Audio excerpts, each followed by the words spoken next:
오늘은 창세기 강의의 37번째 37강입니다. 끝이 보입니다. 오늘은 본문이 44장 1절에서 13절. 오늘 좀 볼 건데 본문을 좀 읽을 수 있으면 읽으면 좋겠는데 일단은 참고 구절이 많아서 참고 구절은 못 읽더라도 본문은 좀 보겠습니다. 자, 44장 1절에서 13절 제가 먼저 읽습니다. 요셉이 집 관리인에게 명령하였다. 저 사람들이 가지고 갈 수 있을 만큼 많이 자루에 곡식을 담으시오. 그들이 가지고 온 돈도 각 사람의 자루 아기에 넣으시오. 그리고 어린 아이의 곡식 값으로 가지고 온 돈과 내가 쓰는 은잔을 함께 넣으시오. 관리인은 요셉이 명령한 대로 하였다. 다음 날 동이틀 무렵에 그들은 나귀를 이끌고 길을 나섰다. 그들이 아직 그 성읍에서 얼마 가지 않았을 때에 요셉이 자기 집 관리인에게 말하였다. 빨리 저 사람들의 뒤를 쫓아가시오. 그들을 따라잡거든 그들에게 너희는 왜 선을 악으로 갚느냐? 어찌하려고 은잔을 훔쳐가느냐? 그것은 우리 주인께서 마실 때에 쓰는 잔이요 점을 치실 때에 쓰는 잔인 줄을 몰랐느냐? 너희가 이런 일을 저지르다니 매우 고약하구나 하고 호통을 치시오. 그를 따라잡고서 요셉이 시킨 말을 그들에게 그대로 하면서 호통을 쳤다. 그러자 그들이 그에게 말하였다. 어찌하여 그런 말씀을 하십니까? 소인들 가운데는 그런 일을 저지를 사람이 하나도 없습니다. 지난번 자루 아기에서 나온 돈을 되돌려 드리려고 가나안 땅에서 여기까지 가지고 오지 않았습니까? 그런데 어떻게 우리가 그대의 상전 댁에 있는 은이나 금을 훔친다는 말입니까? 소인들 가운데서 어느 누구에게서라도 그것이 나오면 그를 죽여도 좋습니다. 그리고 나머지 우리는 주인의 종이 되겠습니다. 그가 말하였다. 그렇다면 좋소. 당신들이 말한 대로 합시다. 그러나 누구에게서든지 그것이 나오면 그 사람만이 우리 주인의 종이 되고 당신들 나머지 사람들에게는 죄가 없어. 그들은 얼른 각자의 자루를 땅에 내려놓고서 풀었다. 관리인이 맏아들의 자루부터 시작하여 막내 아들의 자루까지 뒤지니 그 잔이 베냐민의 자루에서 나왔다.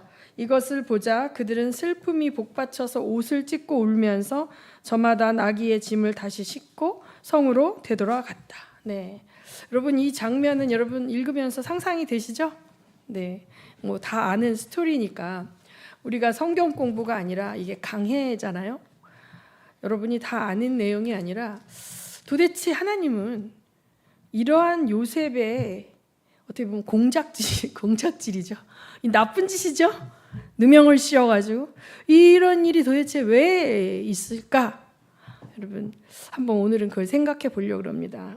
일단 제목을 좀 보면 좀 힌트가 될까요? 제목을 한번 읽어볼까요? 시작. 그리고 하나님의 일하심. 네. 하나님께서는 천지를 창조하실 때 남자와 여자로 말미암아 가정을 만드셨죠. 세상에 태어나는 많은 포유류 동물들 가운데는 태어나자마자 뛰는 강아지나 송아지는 이렇게 태어나자마자 좀 이따 일어나더라고요. 그리고 부모의 젖을 먹지만 걔네들이 이렇게 독자적으로 움직이는 건 그렇게 힘들지 않아요. 강아지를 전번에 손 목사님네 이렇게 강아지가 새끼를 낳았을 때 제가 밥 주러 한 번씩 가서 보면은 눈은 안 떴지만 자기들이 꼬물꼬물하면서 막 이렇게 기어다녀요. 근데 인간의 아기는요 혼자서 기르려면 몇 달이 걸릴까요? 머리도 못 가누고 5, 6개월 돼야 되지 않을까요? 두 발로 서서 걸으려면 돌 근처가 돼야 돼요. 그 때문에 그 어미가 돌보지 않으면 얘는 그냥 죽어요. 그러니까 가장 인간은 그 엄마가 오랜 시간을 돌봐야 생존할 수 있는 형태로 만들어졌어요. 돌로 걷는다고 해도 자기 스스로 먹을 걸 찾아 먹을 수는 없죠. 그렇죠? 이빨이 나고 또 이렇게 씹어 먹을 수 있는 그렇게 될 때까지는 1년 이상이 걸린단 말이에요. 하나님은 그래서 우리를 가정 안에서 양육받도록 창조하셨어요. 그냥 송아지 망아지처럼 태어나자마자 뛰어다니는 게 아니라고요. 어미 품에서, 엄마 품에서 적어도 3년 가까이는 깊은 사랑의 돌봄을 받고 이렇게 살도록 창조되었고요. 그 가정의 엄마와 아빠는 하나님의 사랑을 보여주는 존재예요. 그렇게 만들었는데, 자, 이게 사단으로 말미암아 죄가 인간에게 들어오니까 제일 먼저 가정 안에서 나타나죠. 남편과 아내가 서로 사랑하다가 너 때문이야, 너 때문이야 이렇게 되는 거예요. 죄를 상대에게 전가시키고 탓을 하는 거죠. 그렇죠? 그리고 가정 형제 간에 어떻게 돼요? 경쟁 구도가 되잖아요. 그래서 가인과 아벨이 어떻게 됐어요? 서로 가인이 아벨을 죽이는, 너무 오래돼서 다 까먹었죠? 창세기 초창기에 했는데. 자, 그런데 인간은 그럼에도 불구하고 가정이 필요한 존재예요. 근데 이 말세가 될수록 사단은 가정을 파괴시키려고 그래요. 지금 우리나라도 이제 막 거세게 시작되고 있지만 이미 미국에서는 가정이 파괴되는 것이 굉장히 많이 진행이 되어졌어요. 그래서 한 남자와 한 여자의 가정이 아니라 성전환을 수술한 여자와 여자끼리의 가정도 있고, 남자와 남자끼리의 가정도 있고, 혹은 결혼하지 않고 그냥 사는 사람도 있어요. 그러니까 법률적으로 결혼하지 않고 살다가 헤어지고, 뭐 유럽에서는 뭐 동거를 통해서 자녀도 낳고 뭐 이런 일들이 막 엄청나게 이제 있습니다. 그래서 이 가정이라는 울타리라는 거를 허물어 버리고 그 책임을 없애려고 하는. 그래서 지금 이제 낙태법 있죠? 낙태 뭐예요? 그냥 자유롭게 아기를 죽일 수 있는 거예요. 근데 하나님은 어떻게 해요? 생명을 살인하지 말라 그랬거든요. 그러니까 가정이라는 울타리 안에서 임신이 되지 않으면 아이를 키우는 게 어려우니까 죽여버리는 거죠. 그런데 임신한 여자의 권리를 보호한다고 낙태를 합법적으로 해버리게 되는 거예요. 그러면 계속 쾌락에 대한 대가에 대한 책임이 없어지고 계속 이렇게 방종이 되면서 결과적으로 가정이 파괴가 되어지죠. 가정이 파괴가 돼요. 역기능 가정이라는 것은 뭐냐면 죄가 들어와서 제대로 된 기능을 행하지 못하고 같이 가족 구성원들에게 사랑도 받지만 상처도 주는 그런 가정을 엮이는 가정이라고 그래요. 제가 얼마 전에 우연히 유튜브를 보다가 여러분이 잘 아는 가수 이효리와 그 엄마와 여행을 가는 그런 프로를 봤는데, 그 이효리는 죽을 때까지 먹을 돈을 다 벌어놓았을 뿐만 아니라 그 이효리가 그 부모한테도 생활비를 줘서 부모님이 먹고 사는, 그러고 뭐 대한민국에서 뭐 최고의 스타고 뭐 인기와 뭐 명예와 뭐 돈과 뭐 다 가졌잖아요. 근데 이 친구가 엄마랑 여행을 가서 끊임없이 엄마를 이제 압박하는 거예요. 엄마 그때 왜 그랬어? 그러니까 아빠가 굉장히 폭력이 있었고 되게 어려웠던 가정에서 되게 어려웠기 때문에 방치돼서 큰 것 같아요. 막내딸인데 다 가졌는데 엄마하고 딱 있을 때 다시 그 시절의 어린 딸이 되어져서 그때 주지 않은 사랑을 추궁하면서 미안하다고 얘기하기를 원하는 거예요. 근데 엄마는 자꾸 회피하시더라고요. 야, 자, 좋은 얘기만 해. 여행 와서 왔는데 왜 자꾸 안 좋은 얘기해? 이제 좋은 얘기 하자. 우리 그만 얘기하자. 계속 이렇게 회피하는데 이제 맨 마지막에는 그 엄마가 굉장히 부정적이고, 엄마 이거 해줄까? 그러면 됐어, 나 그런 거 안 해. 나 그런 거 원래 싫어해. 그래서 계속 엇맞는 거예요. 그러다 이제 나중에 마지막에 엄마가 이 아이가 말한 게 굉장히 충격이에요. 나는 사실 아빠보다 엄마한테 더 상처를 받은 것 같아. 아빠는 자기를 막 때렸지만 그 아빠는 그런 사람이라고 얘가 내려놨었는데 엄마를 너무 좋아했기 때문에 엄마가 왜 날 보호해주지 않았어?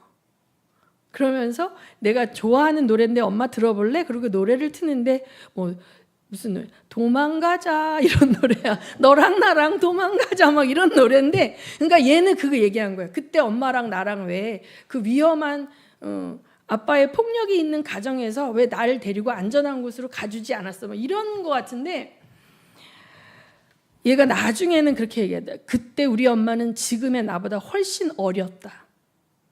그리고 엄마가 안 한 게 아니라 못한 거였다라는 걸 알았고, 그 어린 나이에 내 자녀의 엄마로서 난 또 엄마 입장이니까 그 어머니의 입장이 너무 오는 거예요.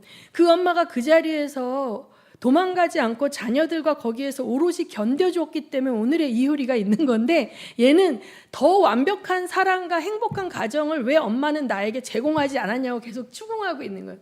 이처럼 이제 이게 상담에서는 뭐냐면 이렇게 피해자가 가해자에게 용서를 얻어내고 그 가해자로부터 미안하다라는 사죄를 받으면 이제 상처가 치유된다 이렇게 해요. 그래서 이 프로세스 가운데 엄마한테 상처받은 사람인데 엄마가 없잖아. 그럼 엄마랑 비슷한 사람 골라보라 그래. 그럼 엄마 비슷한 사람이 엄마처럼 그 사람에게 그 얘기를 해주잖아요. 그래 미안해. 그땐 내가 널 지켜주지 못해서 미안해. 그러면 얘가 진짜 울고 난리가 나요. 그 시절에 돌아가서.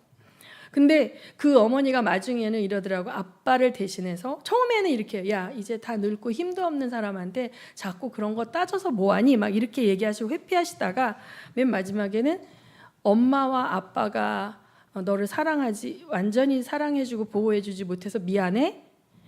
그리고 아빠까지 내가 사과할게. 아빠도 용서해라 이렇게 얘기를 하는 거예요. 근데 막 거기 댓글을 봤더니 막 보면서 펑펑 울었습니다. 우리 집 얘기랑 똑같습니다. 저도 엄마한테 몇 년 전에 사과를 받고서야 풀어놨습니다. 막 이렇게 하는데 어떤 사람은 저는 엄마가 끝끝내 사과하지 않았습니다. 막 이런 사람도 있고, 그래서 이 프로그램을 보면서 많은 사람들이 그 용서와 화해와 회복을 대리만족하기도 하겠다. 또 이런 생각을 했어요. 요셉의 가정은 어땠을까요? 요셉이 자라난 원 가정은 문제가 되게 많은 가정이에요. 일단 엄마가 너무 많아. 자기의 친엄마는 죽었어. 근데 자기의 친엄마가 아닌 엄마가 3명이나 있죠. 레아, 또 누구야? 실바, 빌하. 이 3명의 엄마가 있는데 이 3명의 엄마는 누구도 요셉을 진짜로 엄마같이 사랑하지 않았을 거예요. 그렇죠?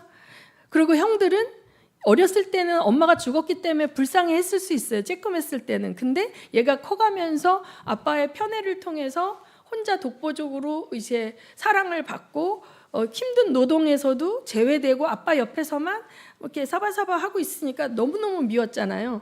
그런 형들이었지만 얘는 그 가정을 자기의 가정으로 알고, 그렇죠? 자기의 보금자리였던 거예요. 그래서 이 요셉이 우리는 모두 아무리 힘든 가정이라도 그 가정을 기반 삼아서 살도록 창조되었기 때문에 여러분 금쪽 같은 내 새끼 막 이런 데 보잖아요. 그러면 막 이상한 애들 많이 나오거든요. 그런데 그 아이의 속 마음을 혼자 들어보면 얘가 엄마를 사랑해요. 근데 얘 안에 너무 두렵고 불안하기 때문에 엄마한테 막 이상한 행동을 하는 건데 그 밑바닥에는 이 아이가 엄마를 사랑하는 게 있는 거예요. 그래서 넌 뭘 원해? 뭐 이렇게 물어보면 엄마랑 사이좋게 지내고 싶어. 막 혹은 뭐 이런 얘기하면 엄마가 얘 그런 줄 몰랐다 그러고 막 울거든요.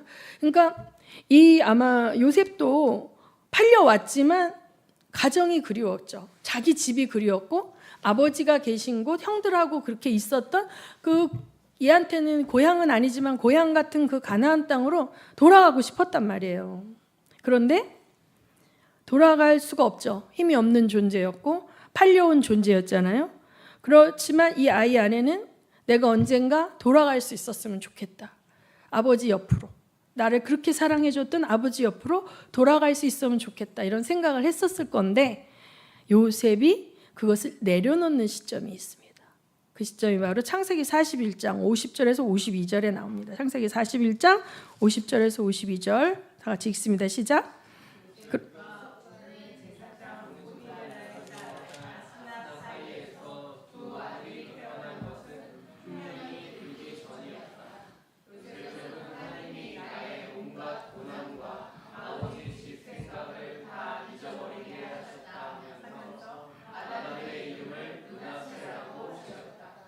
둘째는 내가 고생하던 이 땅에서 하나님이 자손을 번성하게 해 주셨다 하면서 그 이름을 에브라임이라고 지었다. 네. 저는 이제 이 강해를 하면서 여러분이 다 아는 건 좀 안 해요. 여러분이 다 혼자 읽고 큐티하고 혹은 통독하시면서 알 수 있는 스토리들은 언급 안 하고 여러분들이 좀 잘 놓치기 쉬운 것들을 제가 짚어드리는 거예요. 자, 여기서 이상할 정도로 요셉의 인생 가운데는 하나님이 나타나셔서 말씀하시는 게 없다 그랬죠. 야곱에게는 야곱아 두려워 말라 내가 너의 하나님이다 이렇게 나타나시는데 요셉에게서는 안 나타나시죠. 요셉과 함께 하시는 하나님을 결과적으로 알아요. 요셉이 무슨 일을 하든지 형통하다는 걸 통해서 알아요. 그리고 요셉의 감정도 나타나지 않아요. 요셉이 그 엄청난 환난과 억울함 속에서도 요셉이 어떤 모습이었다, 어떤 마음이었다, 어떤 감정이었다 안 나타나는데 여기가 이 단서인 이 자녀들의 이름을 지을 때 그 보디베라의 딸 아스낫하고 결혼해서 이제 어떻게 돼요? 애굽에 자기의 가정이 생기는 거예요. 가나안에 있는 원래 가정이 아닌 애굽에서 이제 뭐예요? 요셉이 가장이 되는 가정이 생기자 비로소 어떻게 요셉이 나는 이제 아버지 집을 잊어버렸다.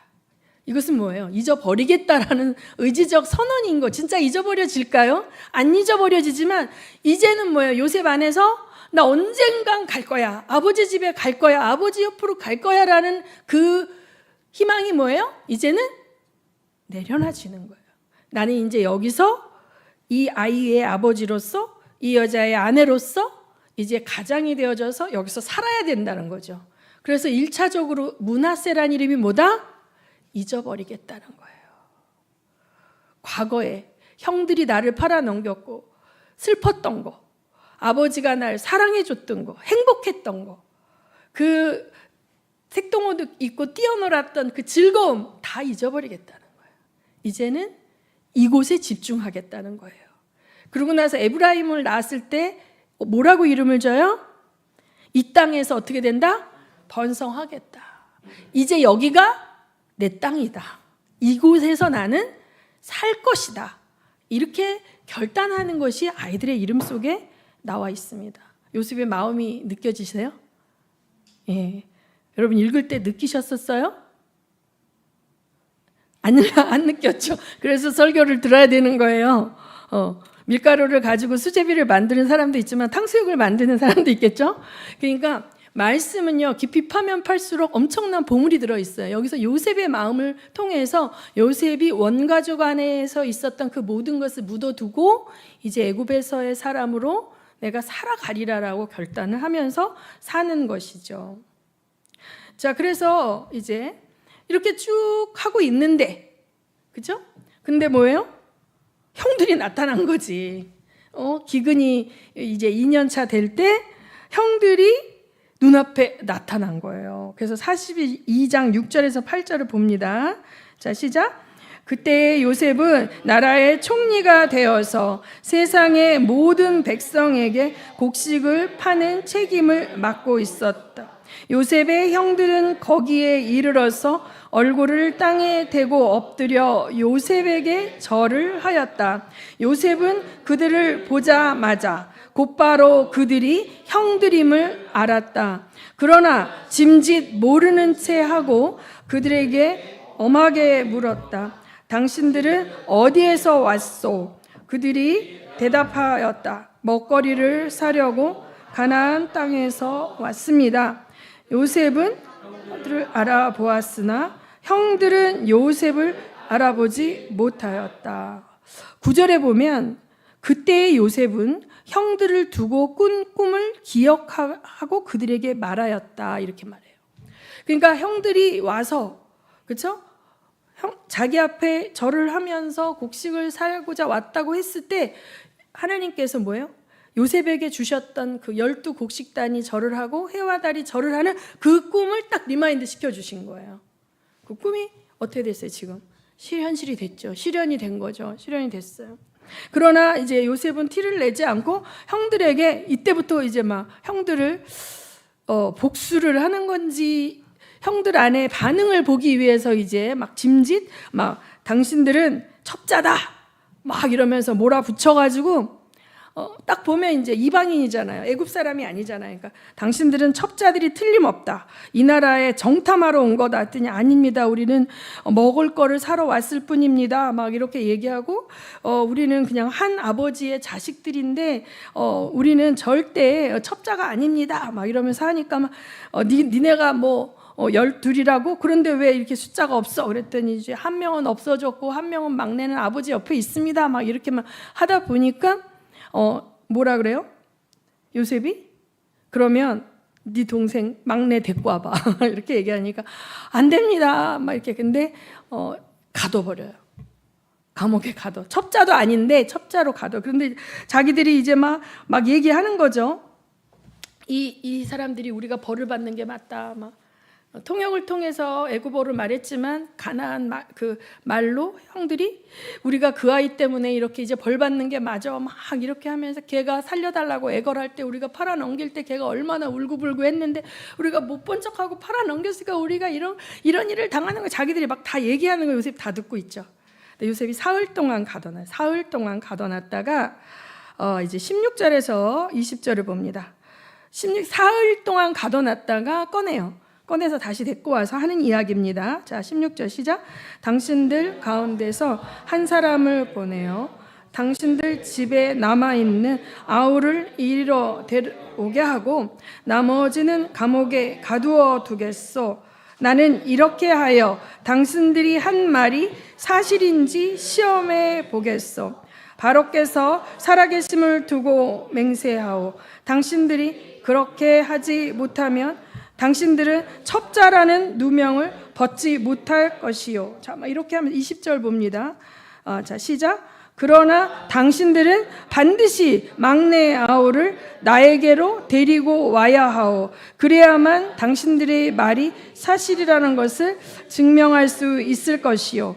당신들이 죽음을 면할 것이요. 그들은 그렇게 하기로 하였다. 자, 여기서 끊임없이 요셉은 뭐예요? 베냐민 데리고 와라. 베냐민 데리고 와라. 왜 그랬을까요? 왜 그랬을까? 요셉의 마음은 뭐예요? 보고 싶어. 보고 싶고. 네, 자기 친동생이니까. 그리고 요셉은 베냐민은 내가 챙겨주려고 그랬던 거예요. 자, 다 기근으로 지금 죽을지 살지 모르고 이들은 다 자기를 팔아 넘긴 형제지간이야. 그런데 베냐민의 엄마는 없어. 베냐민이 죽으면 어떡해? 그러니까 처음에는 요셉의 마음은 베냐민을 데리고 와서 베냐민을 내가 케어하리라 이렇게 생각을 했던 거죠. 그래서 베냐민을 데리고 오게 하기 위해서 어떻게 해요? 시므온을 가둬. 둘째 르우벤 다음에 시므온을 가두고 나머지는 다 이제 돌아가죠. 돌아가서 이제 뭐랍니까? 아버지한테 나가죠. 우리가 이런 오해를 받아서 베냐민을 데리고 가야 됩니다. 그래야 시므온이 풀려나고 그러니 또 우리가 곡식을 사야 되니 베냐민 데리고 갔다 오게 해달라니까 야곱이 난리가 나죠. 난리가 나요. 자, 42장 36, 38절 보면 뭐라고요?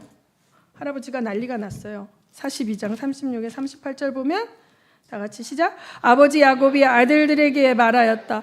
너희가 나의 아들들을 다 빼앗아 가는구나. 요셉을 잃었고 시므온도 잃었다. 그런데 이제는 너희가 베냐민마저 빼앗아 가겠다는 거냐? 하나같이 다 나를 괴롭힐 뿐이로구나. 예, 그래서 르우벤이 제가 베냐민을 다시 아버지께로 데려오지 못하면 나의 아들들을 죽이셔도 좋습니다. 그러니 막나를 저에게 맡겨주십시오라고 해도 막무가내로 안 내어줘요. 필사적으로 베냐민을 데리고 있으려고 그러죠, 야곱이. 그런데 이제 양식이 다 떨어진 거예요. 다 떨어지고 어린애들이 굶기 시작하고 집에 이제 먹을 것이 없어지니까 이제 야곱의 마음이 막 흔들리는 거죠.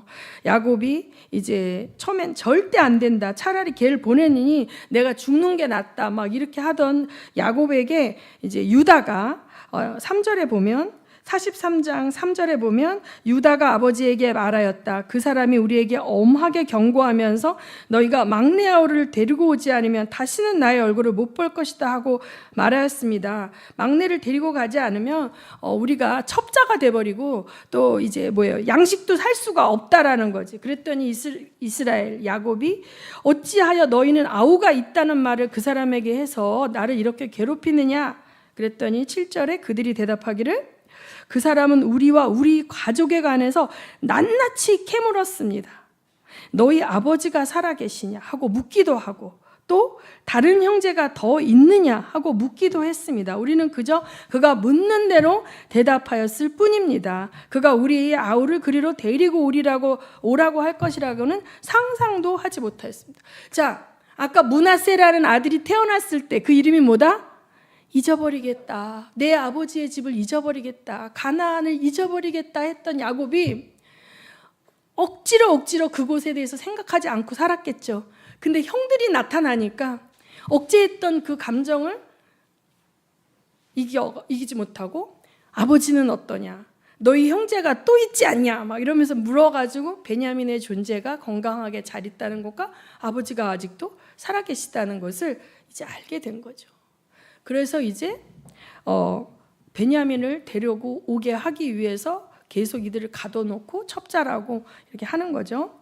그런데 이제 8절에 보면 이제 참다가 이제 제가 막내를 데리고 가게 해주십시오. 그러면 우리가 곧 떠나겠습니다. 그러지 않으면 우리도 아버지도 우리의 어린 것들도 죽지 않고 살 수 있을 것입니다. 제가 그 아이의 안전을 책임지겠습니다. 자기가 책임지겠대. 그리고 만약에 그 아이를 아버지 앞으로 다시 데리고 오지 못한다면 그 죄를 자기가 평생 달게 받겠습니다. 이렇게 머뭇거리고 있지 않았으면 벌써 2번도 다녀왔을 것입니다 하고 유다가 계속 아버지를 설득하죠. 그러니까 야곱이 할 수 없이 그러면 많은 선물을 가지고 가서 그 사람을 노엽게 하지 말고 그 다음에 이제 베냐민을 데리고 갔다가 와라 이렇게 했는 거예요. 그랬는데 자 여기까지는 이제 아까 그 사건이 있기 전에 이야기고 우리가 읽었던 본문은 뭐예요? 불러서 곡식도 잘 이제 사가게 하고 잔치를 베풀어서 실컷 먹게 했죠. 요셉 집에서 그 순서대로 앉혀가지고 그들이 깜짝 놀랐죠. 르우벤부터 베냐민까지 순서대로 앉혔어요. 그리고 이제 돌아갈 때 곡식을 살려고 했던 돈을 도로 넣어주고, 그러니까 곡식값을 안 받았다는 얘기. 그리고 곡식도 주고. 그런데 베냐민의 자루에다가 요셉의 은잔을 집어두는 거지. 그러면서 뭐예요? 사람들이 너무 깜짝 막 죽여도 좋다 막 이러는 거지. 절대 자기들은 훔친 적이 없으니까 죽여도 좋다 그랬는데 나왔잖아. 해필 베냐민 잔에서 나왔잖아. 그러니까 이들이 막 너무 난리가 난 거예요. 그러면서 우리가 다 만약에 우리가 은이나 금을 훔친 적이 있다면 우리는 다 종이 돼도 좋고 훔친 사람은 죽여도 좋습니다. 막 이렇게 큰 소리로 말했는데 베냐민 잔에서 나왔잖아. 베냐민한테서. 그러니까 이들이 막 난리가 난 거예요. 그러니까 이 원래 뭐예요? 그 잔이 나온 사람만 종이 되면 되고 나머지는 돌아가라. 그러니까 이게 뭐예요? 요셉은 베냐민을 자기 옆에 있고 가나안에 못 돌아가게 하려는 작전이에요. 나쁜 방법이지만 그만큼 베냐민이 형들에게 자기와 같은 취급을 받고 왕따가 되고 아버지가 돌아가시고 나면 찬밥이 되고 보호받지 못할 거에 대한 그것이 있었던 것 같아. 필사적으로 어떤 수단과 방법을 써서라도 베냐민은 내 옆에 있게 해야 되겠다라는 요셉의 마음이 여러분 읽어지셔야 돼. 그죠? 저는 처음에 고등학교 때 이런 거 읽을 때 굉장히 시험 들었어요. 요셉은 되게 훌륭한 사람이고 하나님께 쓰임받았는데 이런 사기꾼 못돼 먹은 짓을 하다니 그때는 내가 마음을 읽을 줄 몰라. 성경을 읽으면서 스토리는 읽지만 사람들의 마음이 읽어지지 않는 거예요. 근데 여러분 성경을 읽으면서 마음을 읽을 줄 알아야 돼. 행간을 볼 줄 알아야 돼. 그래야 하나님이 무엇 때문에 이걸 기록하셨는지가 알게 되는 거예요. 자, 그래서 그런데 의외의 반전이 일어나는 거예요. 창세기 43장에 29절에서 31절을 보면 이번에도 또 누구냐면 이번에도 또 누가 나섰어? 유다가 나섰어요. 유다가 나서서 뭐라고 그러냐면 내가 종이 되겠다. 나를 우리 아버지한테 얘기할 때 내가 책임지고 이 아이를 다시 아버지께로 데리고 오겠다고 했으니 이런 일이 있어서 만약에 이 아이가 못 가면 우리 아버지 바로 돌아가십니다. 우리 아버지는 정말 슬피 울면서 돌아가십니다. 그 전에 있던 이 아이의 형도 사라졌을 때 우리 아버지가 몇 날 며칠을 고통 가운데 계셨는데 이번에 이 아이마저 사라지면 우리 아버지 바로 돌아가시니 차라리 내가 종이 되겠다. 여러분 그게 쉬워요? 유다는 어떤 사람이에요? 요셉을 판 사람이에요. 그 이스마엘 상인이 지나갈 때 르우벤이 빼돌리려고 구덩이에 던지자 그랬는데 르우벤이 없는 사이에 유다가 야 우리 저기다 팔아버리자 해서 유다는 얘를 죽이지 않기 위한 작전이었지만 결국은 고향을 떠나게 다시는 어린 소년이 돌아갈 수 없는 먼 타국으로 가게 한 사람이 유다잖아. 유다에 대해서 아마 요셉이 그걸 다 울면서 듣고 있었을 거 아니야, 구덩이 안에서. 근데 그 유다 형이 이번에는 베냐민을 대신해서 자기가 종이 되겠다고 하잖아. 너무 달라졌죠. 너무 달라진 거예요. 그리고 아버지가 죽으면 안 된다. 이렇게 하면서 자기가 사라졌을 때, 요셉이 사라졌을 때 아버지가 엄청나게 고통스러워하셨다니 다 전에 듣는 거야. 므낫세라는 이름 이후로 궁금한 것도 참고 다 단절해버리고 지워버렸던 그 땅의 소식, 자기가 사라지고 난 이후에 자기 원가정의 이야기들, 뒷이야기들을 다 듣는 거예요. 지금 유다를 통해서. 그리고 이 형들이 지금은 자기를 팔아넘겼던 그 형들의 모습이 아니라 필사적으로 베냐민을 살리기 위해서 애를 쓰고 있는 형들이 된 거예요. 하나님은, 저는 이렇게 생각해요. 이 말씀을 계속 묵상하면서 요셉이 이런 나쁜 방법으로 이렇게 형들한테 골탕을 먹이고 형들을 괴롭히는 과정을 통해서 형들이 도대체 어떻게 나오나 보고 싶었던 마음이 있었을 것이고, 한편으로는 자기를 괴롭혔던 거에 대한 복수하고자 하는 마음도 있었을지도 모르나, 여기에서 이 과정들이 진행되어지면서 베냐민을 지키려고 하고 이렇게 필사적으로 형들이 이렇게 하는 모습을 통해서 요셉의 마음이 녹아졌다고 생각이 돼요. 이게 우리가요, 한 번에 거룩해지는 게 아니에요. 단절하고, 그래 과거에 어떤 일이 있었든 나는 므낫세라는 아이의 아버지야, 잊어버리자. 옛사람, 옛 과거에 대한 아팠던 거 다 잊어버리자. 현재에 집중하자. 이러고 살아왔는데 막상 그 상황이 되니까 과거의 상처가 다 뛰어오르는 거야. 내가 아까 얘기했던 것처럼 그 이효리가 모든 걸 다 가졌는데 엄마랑 여행을 가니까 그 못 먹고 힘들었던 시절에 이효리, 제가 너무 깜짝 놀란 게 홍합을 넣고 무슨 전을 부쳐줬어 엄마가. 그런데 나 홍합만 파서 먹을 거야 얘가 이러는 거예요. 엄마 생각나? 내가 부침개 먹을 때 홍합만 파서 먹었다고 아빠한테 머리통 맞았던 거 생각나? 나 홍합만 먹을 거야. 그랬더니 엄마가 그래 홍합만 먹어. 엄마가 딴 거 다 먹을게. 엄마도 맛없으니까 딴 거 먹지 마. 아니 아까우니까 엄마가 이거 먹을게. 넌 홍합만 먹어. 이런 어떤 감정에 그런 치유의 과정을 이렇게 하더라고요. 근데 여기서 막 울었을 거. 여기 성경에 나오죠. 요셉이 눈물을 억제하지 못하고 자기 방에 가서 통곡하고 우는 거예요. 아 그래, 베냐민은 나처럼 살지는 않았겠구나. 베냐민은 형들이 나처럼 괴롭히지는 않았겠구나. 아버지가 아직도 살아계시고 내가 사라지고 난 다음에 아버지가 그렇게 힘들어 하셨구나. 이런 거를 하면서 형들이 또 막 자기들끼리 말하면서 우리가 벌 받는 게 편해 이렇게 하면서 관람자가 돼갖고 얘는 다 듣고 있으면서 어떻게 됐을까요? 저는 이런 마음이 들어요.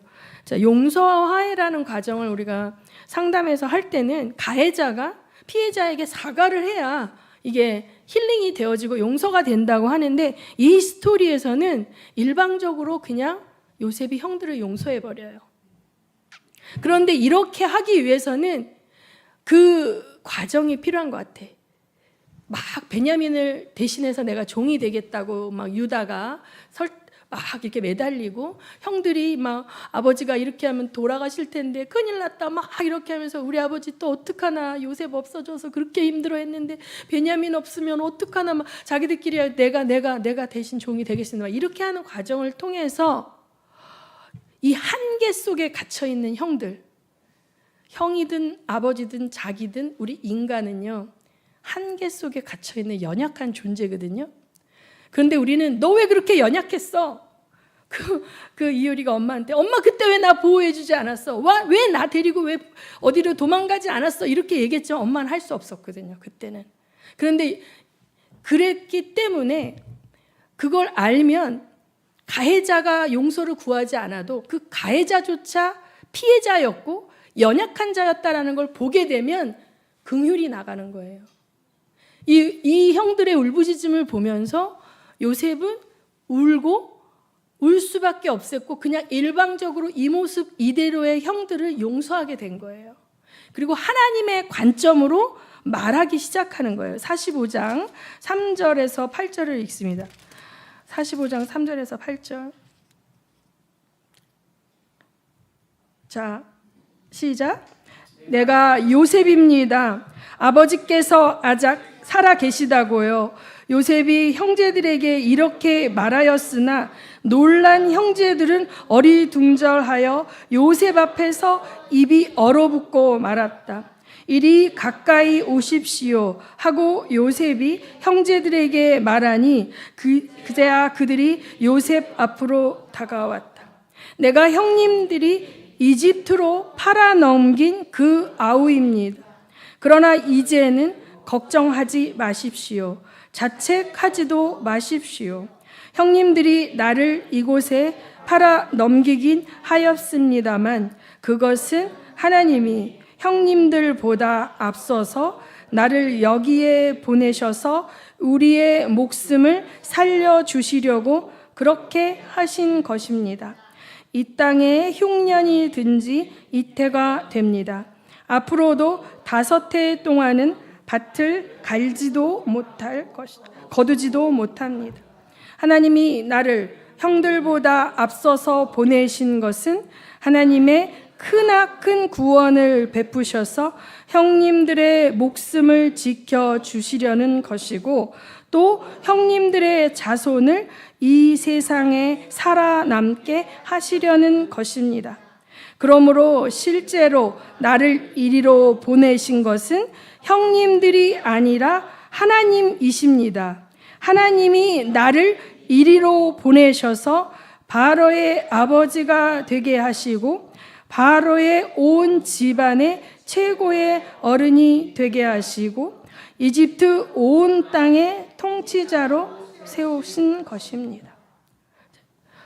이 고백은 바로 이 연약한 한계 속에서 울부짖는 자기 원가족의 형제간과 아버지의 소식을 들은 요셉이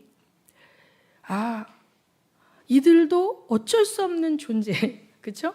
한계 속에 갇혀 있는 존재라는 가운데 처음에 앞으로 기근이 몇 년 동안 계속될 거라는 걸 알고 있는 건 누구예요? 요셉밖에 없죠. 이 형들은 내년에는 농사 지을 수 있을지도 몰라. 이번이 곡식 사는 거 마지막일지도 몰라. 이렇게 했는데 다들 사람들이 그렇게 알고 있지만 요셉만 이게 7년이 된다는 거 알고 있고, 그렇죠? 그래서 요셉은 처음에 어떻게 해요? 베냐민만 데려다 살리려고 그랬는데 이 과정이 진행되는 가운데 하나님은 요셉의 마음을 만지시고 이 사람들의 사과와 어떤 거와 상관없이 이미 용서를 하는 거예요. 그리고 하나님의 관점에서 내가 여기 있는 거는 우리 아버지와 형님과 형님들의 자식까지 먹여 살리라고 나를 여기 지금 이 자리에 데려다 놓으셨구나라고 마침내 알게 되고 그것을 입술로 고백하는 거죠. 요셉은 그래서 흔들리지 않아요.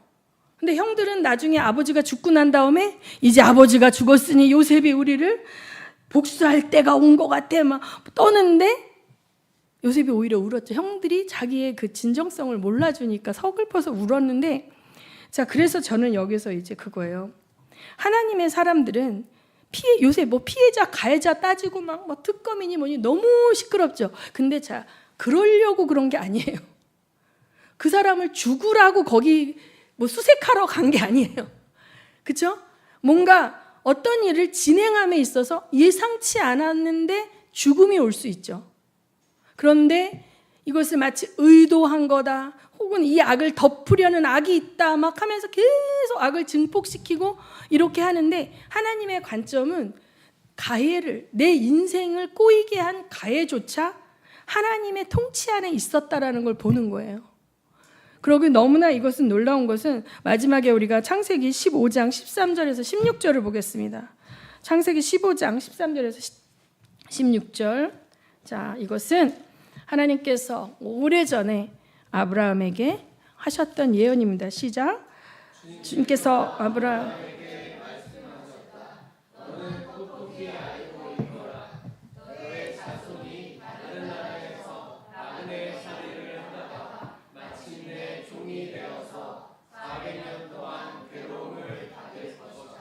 그러나 너의 자손은 종살이를 하게 한 그 나라에서 내가 반드시 벌할 것이며 그 다음에 너의 자손이 어떤다? 재물을 많이 가지고 나올 것이다. 그러나 너는 오래오래 살다가 고이 잠들어 묻힐 것이다. 너의 자손은 4대째가 되어서야 이 땅으로 돌아올 것이다. 아모리 사람들의 죄가 아직 벌을 받을 만큼 이르지는 않았기 때문이다. 자, 이 예언을 이루는 통로가 된 거죠. 요셉이.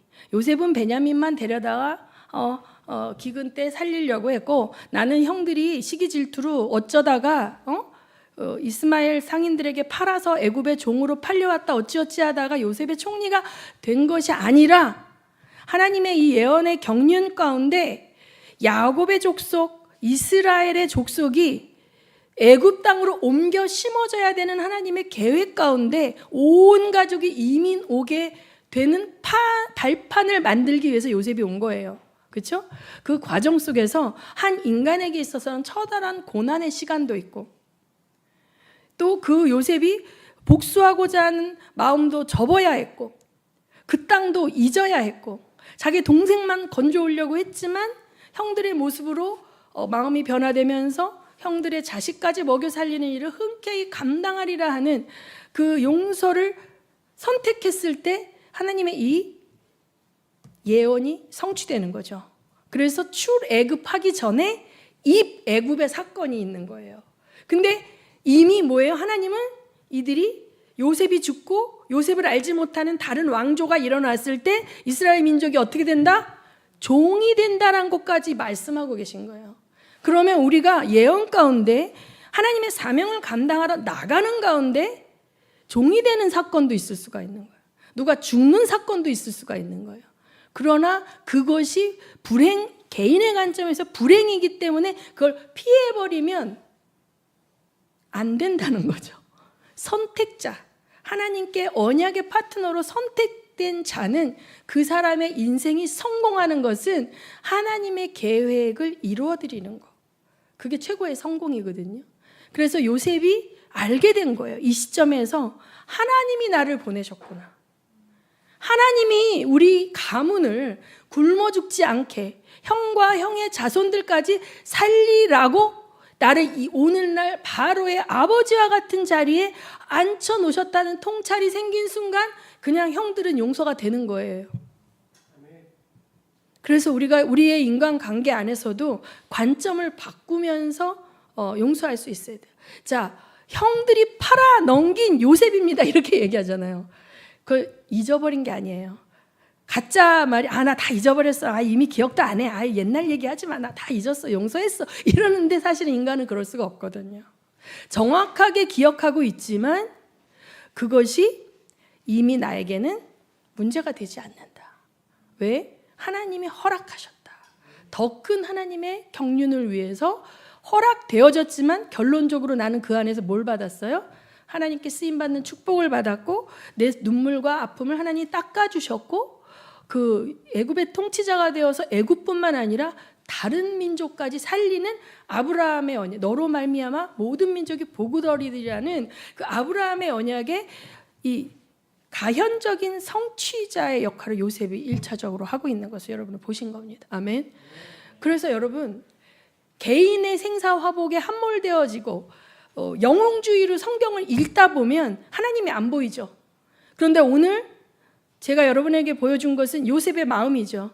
요셉의 마음이 어떤 프로세스로 하나님의 사명을 깨달아가는가.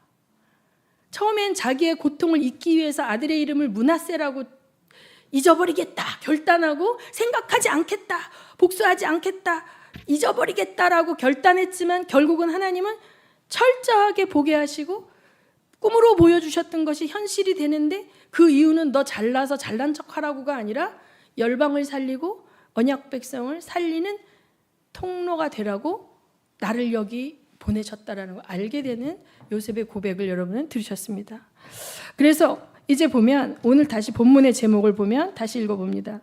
본문 제목 시작. 요셉의 아픔, 베냐민을 향한 사랑과 그리고 하나님의 일하심. 요셉의 아픔과 사랑까지도 하나님의 거대한 경륜을 위하여 일하신다면, 오늘 우리의 인생 가운데 일어나는 모든 것들이 하나님이 일하시는 도구가 재료로 우리가 쓰임받지 않겠습니까? 우리가 우리의 정체성을 명확히 알고 내 앞에 펼쳐지는 사건들 하나에 일희일비하지 말고, 선교사님 사모님이 들어오셨는데 또 암이라고 그래, 또 누가 실직할 수도 있어, 원치 않는 일들이 오지만 그게 절망이 아니고 끝이 아니고 내가 저주받은 게 아니에요. 왜냐, 우리 신분 자체가 이미 하나님 안에 있는 자들은 복이 되는 자들이기 때문에 내 인생은 결론은 복이다. 아멘. 근데 그 복은 잘 먹고 잘 사는 복이 아니라 하나님의 나라의 놀라운 역사를 동역하는 그러한 파트너가 되는 복인 거를 여러분 믿으시기 바랍니다. 네.